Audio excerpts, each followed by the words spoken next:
Welcome to the Campfire.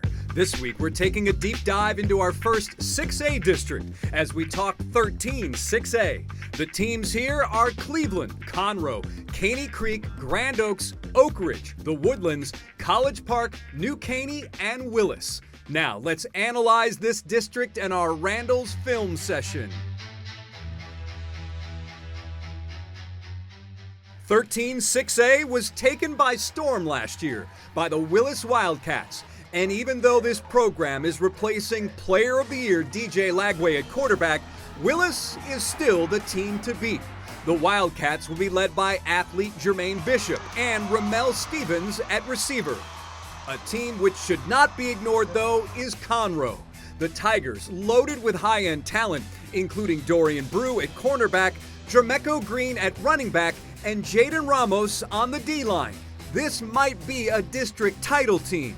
The Woodlands is always in the mix, but with the graduation of Mabry Matoyer at quarterback and four-star receiver Quanell Farrakhan transferring to North Shore, this program has some holes to fix. Oak Ridge has graduation issues as well from a stacked defense, but it returns James Scott at receiver, who was the district's newcomer of the year in 2023.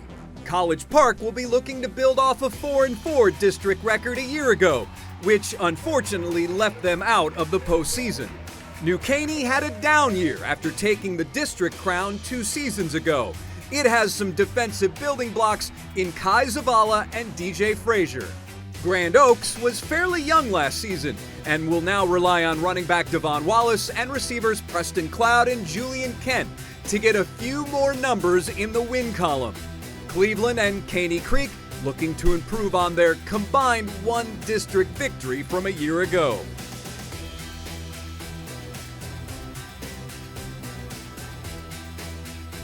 The film session is brought to you by Randall's. Find these great items on the Chevrolet Inside High School Sports End Cap and take your shopping game to the next level. Chevrolet Inside High School Sports is brought to you by the Houston area Chevy dealers. Together, let's drive. For an even deeper look at 13 6A, here's producer Ward Fasold and the Houston Chronicle's John Porman with this district breakdown. All right, we're talking 13 6A with my main guy, John Porman from the Houston Chronicle. John, we've blown through the 5A districts, and now we're in the meat of where all our Houston teams are, which is in 6A, and starting with 13 6A, where there's been a lot of graduation going on, right? I mean, the Player of the Year, DJ Lagway's gone. Maybe Matoyer's gone over at Woodlands. Heck, even Quanell Farrakhan's gone. He's moved over to North Shore. The big defensive studs at Oak Ridge are gone. What does that leave for us in this district, especially at the top half? Yeah, it's gonna be interesting. You kind of hit on all my talking points there, but looking at Willis coming back, obviously you can't replace DJ Lagway, who's now at Florida. He was the National Player of the Year. You can't replace a guy like that. We may not see another quarterback prospect like that in the Houston area for a while. One of the best to ever do it. Obviously, the greatest player to ever come through Willis, arguably. There's a guy named Michael Bishop back in the day who was pretty good too. Won a Heisman Trophy and such. But certainly among that top tier of players to ever come through Willis. Lagway led the Wildcats to their best season ever. They went 12-1, reached the third round of the playoffs, and of course there's no shame in losing to state champion DeSoto, which is where they finally met their match there. But just a fantastic season, and I think that momentum is going to carry over. John, thanks for joining us. We'll talk to you next week. Sounds good. Thanks, guys. We'll post the entire breakdown segment this Wednesday on our social media pages. Now, we're taking a look at some game changers in our Players on the Rise, presented by Parker University. The biggest name in this district is Conroe's Dorian Brew. The senior cornerback is considered one of the top defensive backs in the nation. Dorian, good-sized, physical corner who has no problem lowering the shoulder on open field tackles. He has a sub-11-second 100-meter time and uses that speed to play tight coverage. Brew has offers from Ohio State Texas, LSU, and many, many others. Willis wide receiver Ramel Stevens transferred to Willis his junior season and made an immediate impact. It helps when you have a 5-star quarterback in DJ Lagway, of course. Stevens averaging more than 11 yards per catch last season. Those numbers should skyrocket as he settles in as one of the Cats' main targets. He has offers from UNLV, Nebraska, and Colorado, among others. The best running back in 13-6A could be Conroe's Dremeco Green. Through 7 games last year, he ran for 785 yards and 11 scores. He can run inside and outside the numbers, and if he builds a head of steam, he's gone. Dremeco is also a solid receiver out of the backfield. He's considering schools like SMU, Arizona, and Pitt. Here's how good Grand Oaks tight end Ty Roop is. He played only 1 game a year ago due to injury and is still considered one of the top tight ends in the country. He's 6'7" with an 84.5-inch wingspan, so he's a big target in the passing game.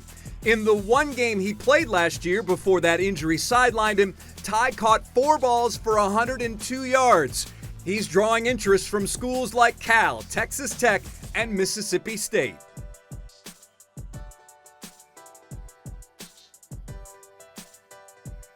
Players on the Rise is brought to you by Parker University. Do you or your student want a career training the world's best athletes? Check out our bachelor's degree in strength and human performance today. Our Ward Fasold catching up with Conroe head coach Cedric Hardiman to talk about his Tigers in our Media Day segment.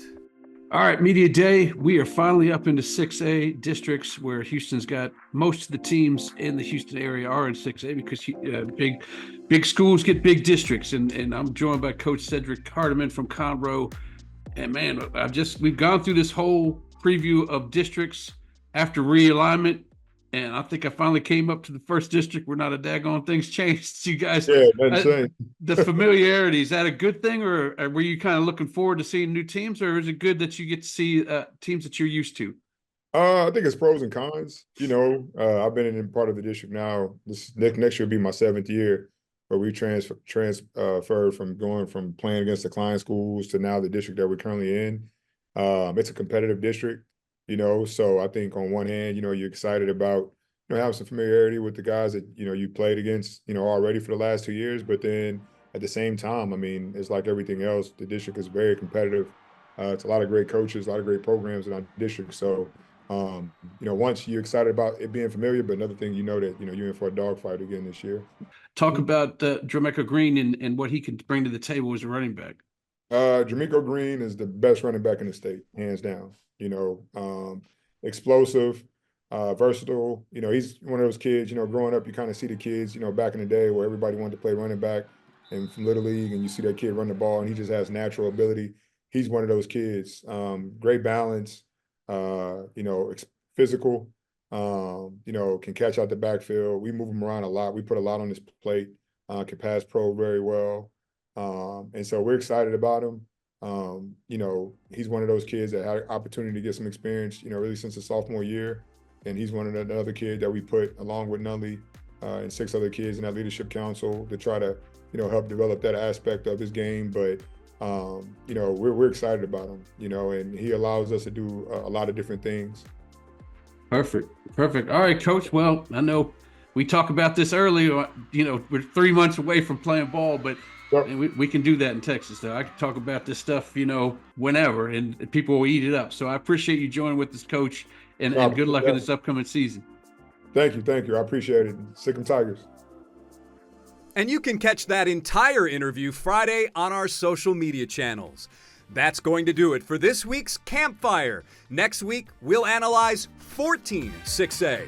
Until then, have a great week, everybody.